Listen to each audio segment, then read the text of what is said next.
Majesty, only Paolo can take this and this and give you a princess. In honor of the Princess Diaries turning 15 in July, we thought it'd be cool to do a little digging and blow your mind with a few facts you never knew about the film.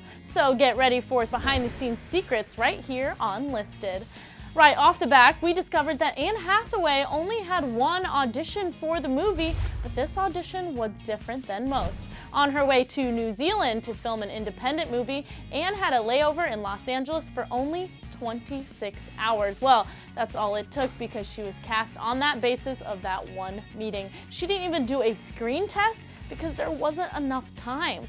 During the audition, Anne was asked to do her impression of a French accent, and at one point she even accidentally fell off her chair, and that was it. Mia Thermopolis was cast. Sorry, I'm sorry. I am almost in time though. Okay, sorry. Got it, I got it. Another fun fact about the Princess Diaries was that Whitney Houston was one of the 3 producers on the film. She even helped produce the sequel, The Princess Diaries 2 Royal Engagement. Check out this video as Whitney wheeled in a cake and sang happy birthday to the film's director, Gary Marshall, backstage. Happy birthday to you!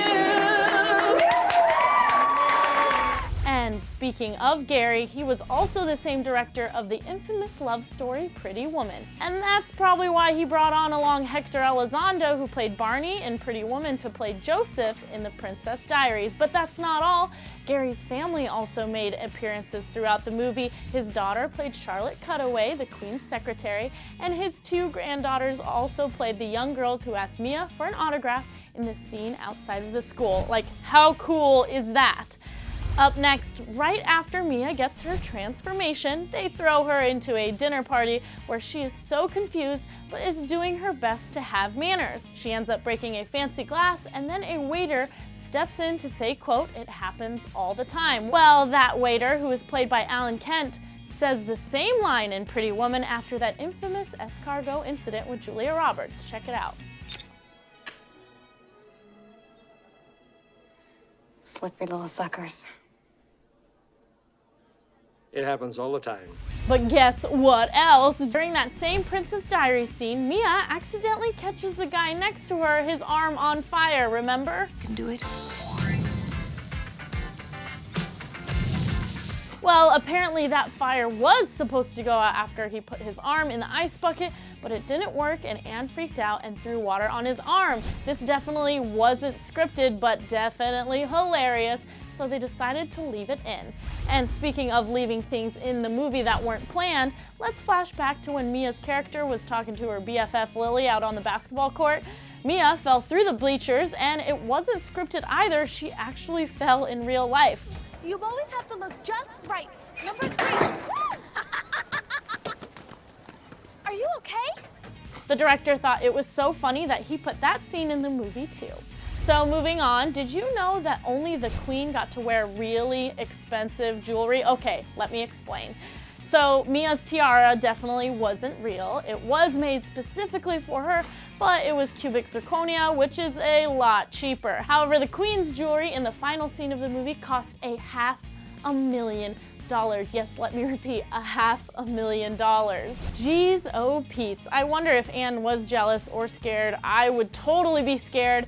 Anne not only wore a fake crown, but she also had to wear a wig and fake eyebrows to play the character of Mia. She had a second layer of hair that clipped into her natural hair, giving it a bigger, bushier look. Plus, her eyebrows were worked on for an hour every day to give them that Mia Thermopolis BP look. BP as in before princess. Now, does anyone remember Fat Louie?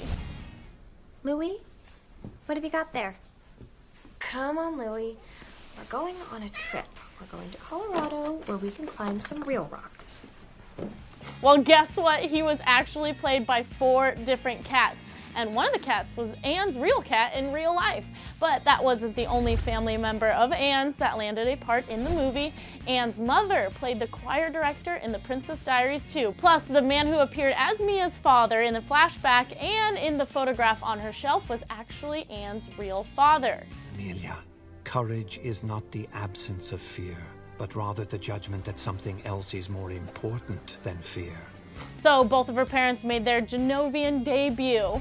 Up next, we're moving on to Michael. His character was played by Robert Schwartzman, and he was actually in a real-life band called Rooney. Two of his band members even acted in the film as part of their on-screen band called Flypaper, except in the band Rooney, Robert is the lead singer, not just the keyboardist.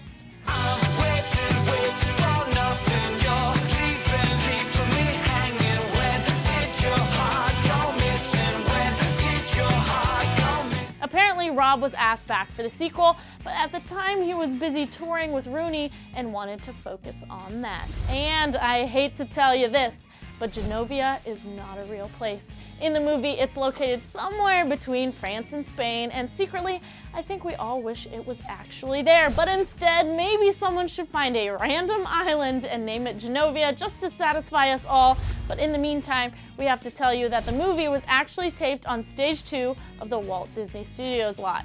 It was the very same stage that Mary Poppins was filmed, so how cool is that for Julie Andrews? She got to go back and revisit the same soundstage she acted in 37 years before.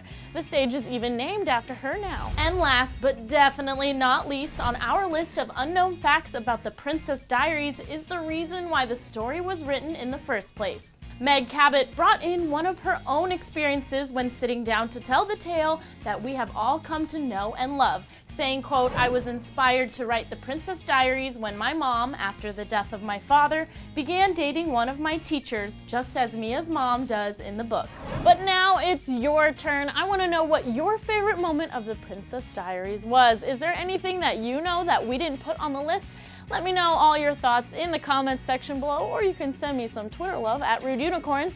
And then when you're done with that, click over here to find out where the cast of Mean Girls are now, and be sure to subscribe. Thank you so much for hanging out with me here today. I'm your host, Sarah Whittle, and I'll see you next time. For more Clevver videos, click to the left to check out a throwback of the best and worst rom-coms, and click to the right to find out where the High School Musical cast is now.